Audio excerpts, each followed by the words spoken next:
30% సర్కార్ ప్రజాపాలన కాదు, కాంగ్రెస్ కమిషన్ల పాలన.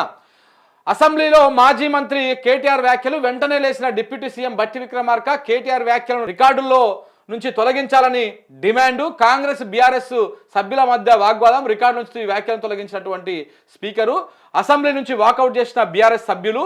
వద్దురా నాయన 20% పాలన అంటూ నినాదాలు. ఎమ్మెల్యేల ప్రవేశ ద్వారం దగ్గర బైఠాయించి నిరసన. ఎమ్మెల్యేలు చెప్పిన మాటలపైన చర్యలు తీసుకోవాలని కేటీఆర్ నిన్న డిమాండ్ చేసింది. ఇద్దరి మధ్యలో బాగా నడిచింది వాగ్వాదం. ఒకసారి అది చూపిస్తాను. ఇగో అధ్యక్ష, మరి నేను అనలేను అధ్యక్ష, ఓటుకు నోటు దొంగ ముఖ్యమంత్రి, 20% కమిషన్లు, 30% కమిషన్ మీ ఎమ్మెల్యేలు అంటారు. నేను అనలేను అధ్యక్ష ఈ మాటను.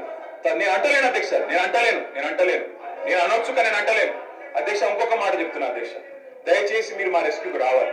నేను ఏం అనలేదు అధ్యక్ష, నేను వారిని ఏం అనలేదు అధ్యక్ష. నేనేమన్నాను అధ్యక్ష, జడ్చర్ల శాసనసభ్యులు అనిరుద్ రెడ్డి గారు 30% కమిషన్ అని మాట్లాడినారు. దాని మీద చర్య తీసుకోమని రెవెన్యూ మినిస్టర్ గారిని అడిగాను. 20% కమిషన్ అని కాంట్రాక్టర్లు ధర్నా చేస్తున్నారు సెక్రటేరియట్ లో, చర్య తీసుకోమని అడిగినాను.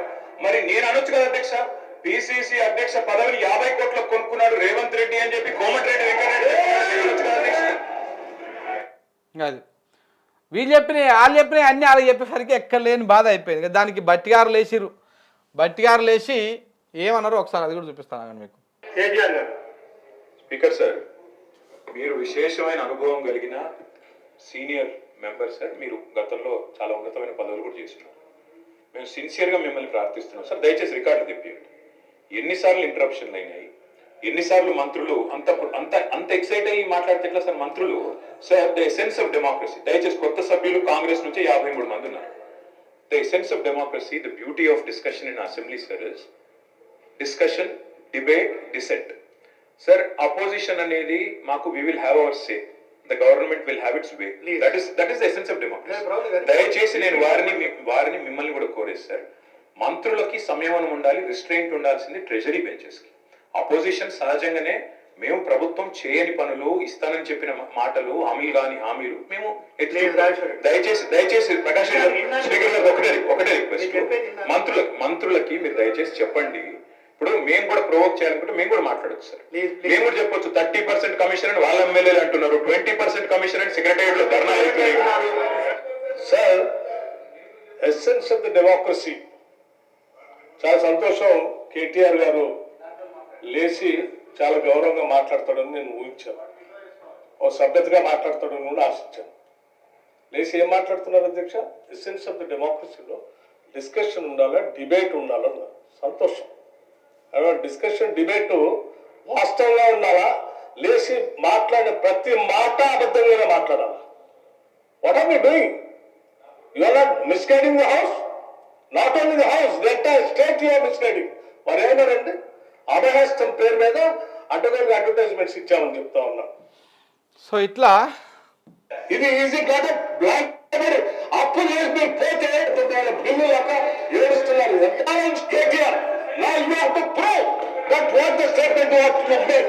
రాష్ట్రంలో 1,00,000 కోట్లు పనులు చేసినటువంటి వాళ్ళ బిల్లు లెక్క ఏడుస్తున్నారు. ఎంతో కొంత మేము బాగు చేసి కొట్టుకొని సర్ది చేసి ముందుకు పోతా ఉంటే అడ్డగోలుగా మీరు ఈ మాటలు మాట్లాడటం ఇది వాస్తవమా? నేను ఛాలెంజ్ చేస్తున్నాను KTR. I challenge KTR. Now you have to prove that what the statement was to make.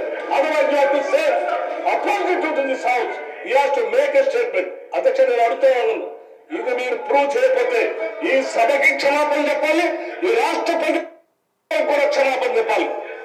ఎందుకండి ప్రూవ్ చేసేది? బట్టి గారిని వెనకాల కూసురు చూసినావు, ఈయన జడ్చర్ల ఎమ్మెల్యే అనిరుద్ రెడ్డి ఇక కనపడుతున్నారా? ఇగో గిడ టోపీ పెట్టుకొని మంచిగా నిమ్మలంగా కూర్చున్నాడు చూసినావా? ఆయననే చెప్పిండు 30% కమిషన్ నడుస్తూ ఉంది దుకాణం అని చెప్పేసి, హైడ్రా పేరుతోటి వసూలు చేస్తున్నారని చెప్పేసి ఈయననే చెప్పిండు. వేరే వాళ్ళు ఎప్పుడు కాదు, మీ కాంగ్రెస్ సభ్యుడు, మీ కాంగ్రెస్ వాళ్ళు మీ ఛాంబర్ ముందు వచ్చి ధర్నాలు చేసిరు కాంట్రాక్టర్లు. మమ్మల్ని బిల్లులు అడుగుతుంటే, మేము బిల్లులు అడుగుతుంటే 20%, 30% కమిషన్లు అడుగుతున్నారు అని చెప్పేసి, మాకు ఏ రెవెన్యూ పనులు చేసి పెడతలేరని చెప్పేసి మీ సభ్యులే మీ మంత్రి గారి మీదనే, మీ ప్రభుత్వం మీదనే తిరగబడుతున్నారు. మా బిల్లులు క్లియర్ కావాలంటే కమిషన్లు ఇవ్వాల్సి వస్తుందని చెప్పేసి ఆందోళన వ్యక్తం చేస్తున్నారు.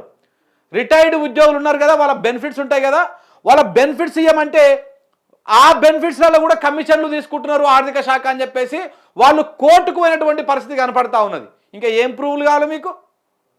ఏం ప్రూఫ్స్ కావాలండి బట్టి విక్రమార్క గారు? ఈ ఇట్ట తయారైపోయారు, నాకు అర్థం కాదు.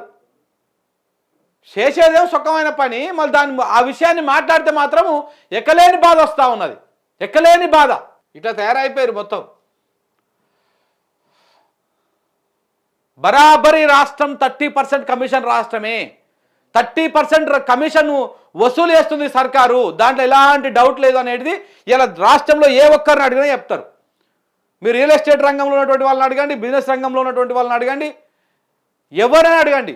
బిల్లు పాస్ కావాలంటే కమిషన్లు తీసుకుంటున్నారని చెప్పేసి ప్రతిపక్షాలు ఆరోపిస్తున్నాయి, బీజేపీ వాళ్ళు ఆరోపించారు. బీజేపీ వాళ్ళు ఏలటి మహేశ్వరరెడ్డి గారు మీ బీటాక్స్ గురించి భాగవతం మొత్తం బయట పెట్టింది వారే.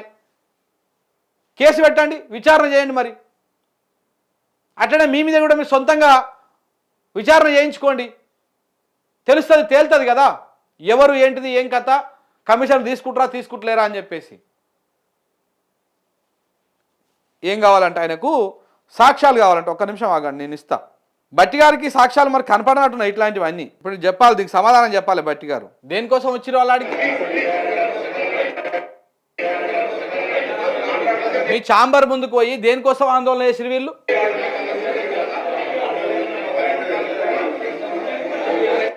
దేనికోసం చేశారు? మీరు కమిషన్లు అడుగుతా ఉన్నారు, ప్రతి బిల్లు పాస్ చేయాలంటే కమిషన్లు అడుగుతా ఉన్నారు, ఆ కమిషన్లు మేము ఇచ్చుకోలేకపోతా ఉన్నాము అని చెప్పేసి వాళ్ళు చేసిరు కదా. చేస్తే ఈ విషయాన్ని అప్పుడే మర్చిపోయారు. ప్రూవ్ చేయాలంటే ఏం ప్రూవ్ చేయాలో లోకమంతా తెలిసే, అది మీ ఛాంబర్ ముంగల వచ్చి ఆందోళన చేసింది తెలిసే, మీ ఎమ్మెల్యే గారు మాట్లాడింది తెలిసే, హైడ్రా పేరుతో ఏమేమి వసూలు చేస్తారో తెలిసే తెలంగాణ రాష్ట్రానికి అందరికి తెలిసేనా. ఇంకా ఏం ప్రూవ్ చేయాలి? మీరు ప్రూవ్ చేయమని చెప్తే మొత్తం మీ భాగవతం అంతా బయటనే పడిపోయాయి.